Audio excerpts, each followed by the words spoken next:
প্রশ্ন, ব্যাংকারের ছেলেকে পড়িয়ে হাদিয়া নেওয়া যাবে কি? উত্তর, যদি সুদ থেকেই ব্যাংকারের বেতন দেয়া হয় তাহলে হাদিয়া নেওয়া যাবে না। প্রশ্ন, এই নির্বাচনে কোন দলটি ইসলামী দল? আলেমদেরকে ভোট দেবেন। প্রশ্ন, কোন দলকে সমর্থন করলে কোরআন সুন্নাহর পক্ষে থাকা হবে? উত্তর, আলেমদেরকে সমর্থন করলে কোরআন সুন্নাহর পক্ষে থাকা হবে। প্রশ্ন, গণভোটে হাঁ না কোটার পক্ষে থাকবো, যে হাঁর পক্ষে থাকবেন? প্রশ্ন,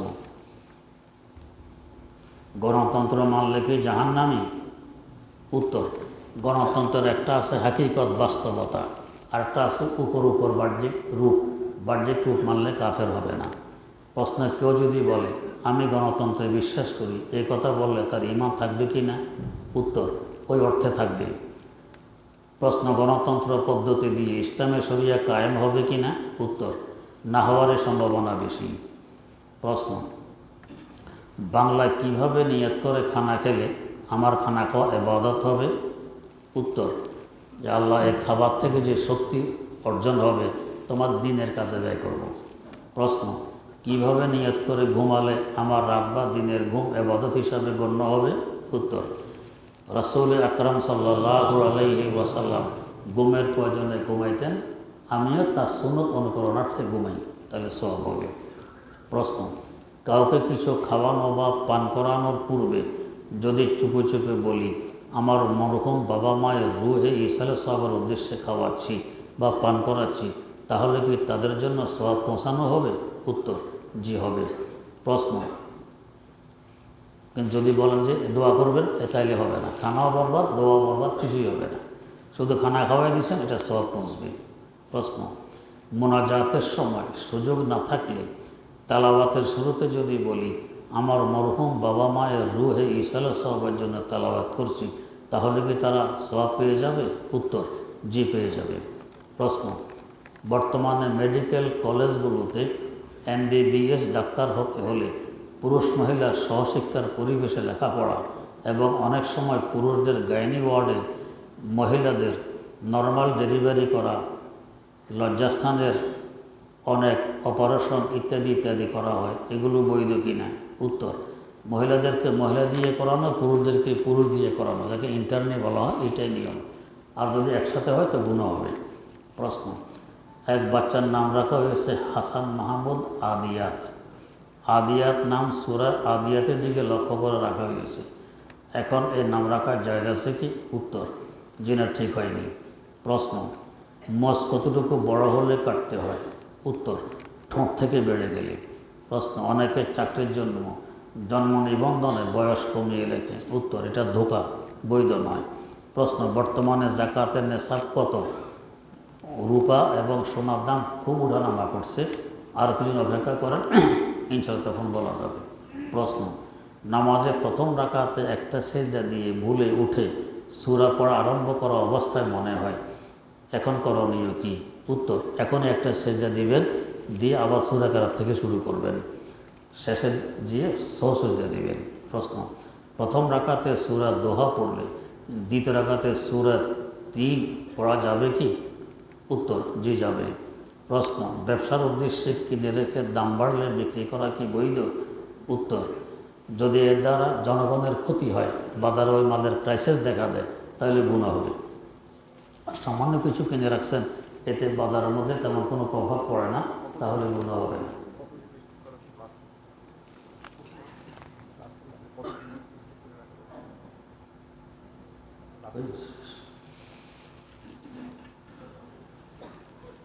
প্রশ্ন, একজন খতিব সাহেব বরিশাল থেকে ঢাকা মিরপুর প্রতি সপ্তাহে জুমার নামাজ পড়াতে আসেন, মাঝে মধ্যে আসরের নামাজ সহ অন্য বক্তিয়া নামাজও পড়ান।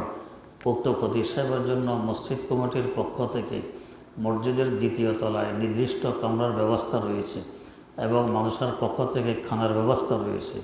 উক্ত খতিব সাহেব একজন বক্তা, সারা দেশে তিনি ওয়াজ করেন। উক্ত অবস্থায় উক্ত খতিব সাহেবের পিছনে ওয়াক্তিয়া নামাজ সহি হবে কি?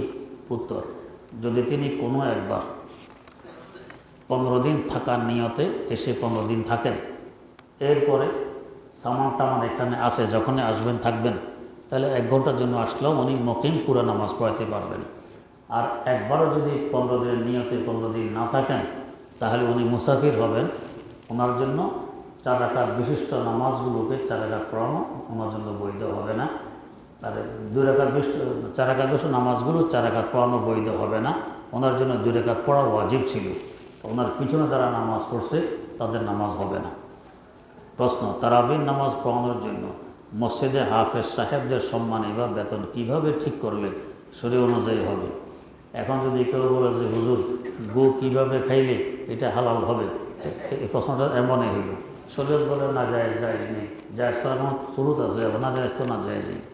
প্রশ্ন, যদি আলেমগঞ্জ জীবনের সকল ক্ষেত্রে যে কোনো একটি মজহাব অনুযায়ী নিজে আমল করেন ও মাদ্রাসা দেন, তাহলে সারা জীবন কষ্ট করে এত পড়াশোনা করে বড় বড় আলেম মুফতি হওয়ার ফায়দাটা কি? যেহেতু ইসলামের সকল ক্ষেত্রে তিনি একটি মজহাবকেই ফলো করে চলেছেন, সেহেতু তার নিজের ইসলামের তো কোনো প্রয়োজনই রইল না।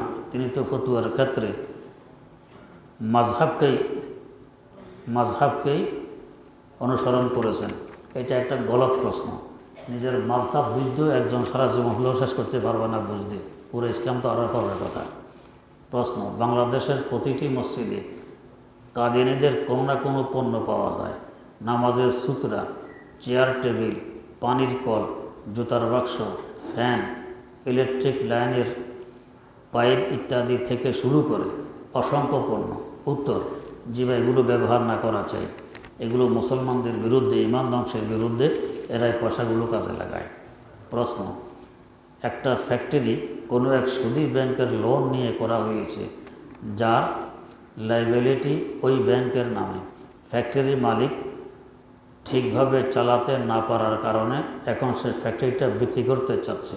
কেউ যদি সেটা কিনে নিতে চায়, তাহলে অটোমেটিক ওই ব্যাংকের সুদ ঋণ পরিশোধের দায় তার কাঁধে চলে আসবে। এখন যদি কেউ এই নিয়তে ফ্যাক্টরিটা কিনে নেয় যে ঋণ পরিশোধের পর আর ওই সুদ ব্যাংকের সাথে থাকবে না বা সুদী কারবারের সাথে যুক্ত থাকবে না, তবে কি তার জন্য ওই ফ্যাক্টরি কেনা জায়েজ হবে? উত্তর, জি জায়েজ হবে। প্রশ্ন,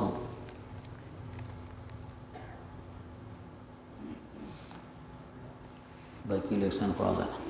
প্রশ্ন, মসজিদে হারামে সাধারণত আউয়াল ওয়াক্তে নামাজ পড়ানো হয়, এতে করে ফজর এবং আসরের পরে প্রচুর সময় পাওয়া যায়। তো এই সময় কেউ যদি 2-3 বার তাওয়াফ করতে চায়, তা করতে পারবে কি না? পারলে তাওয়াফের নামাজ কতবার পড়তে হবে? উত্তর, যতবার তাওয়াফ করবেন ততবার তাওয়াফের নামাজ পড়তে হয়। মাকরু ওয়াক্ত হলে পড়া যাবে না, মাকরু ওয়াক্ত শেষ হয়ে গেলে তারপর পড়তে হবে। প্রশ্ন, বলা হয়ে থাকে যে আল্লাহ 2 জন মোমেন এবং 2 জন কাফেরকে পুরা দুনিয়ার শাসনের সুযোগ দিয়েছিলেন। কারা আগে শাসন করেছিল, মোমেনরা নাকি কাফেররা? প্রশ্ন, এই কথাটির বাস্তবতা কতটুক, তার কোনো ঠিক ঠিকানা নেই। প্রশ্ন, আমরা যারা বাড়ি বাড়ি দিন ঠিক করে তালিম করি, আর এর মাধ্যমে অনেক মা বোন যারা দিনের ভিতর ছিল না, তারা এই তালিমের মাধ্যমে পর্দা, নামাজ, দিনের আদবের ভিতর আসছে, তাহলে কি গুনাহ হবে? উত্তর, কাকরাইলের নিয়ম নীতি মেনে যদি করেন তাহলে ভালো, আর অন্য নিয়ম নীতি চলতে গেলে অনেক সমস্যার সম্মুখীন হইতে হয়। প্রশ্ন, কবরের পাশে দাঁড়ালে কি মৃত ব্যক্তি বুঝতে পারে? উত্তর, 2 ধরনের রওয়ায়াত আছে, পারারও আছে, না পারারও আছে। প্রশ্ন, মৃত ব্যক্তির লাশের পাশে আগরবাতি জ্বালানো বৈধ কিনা? যে না, বৈধ নয়, মাকরুহ হবে।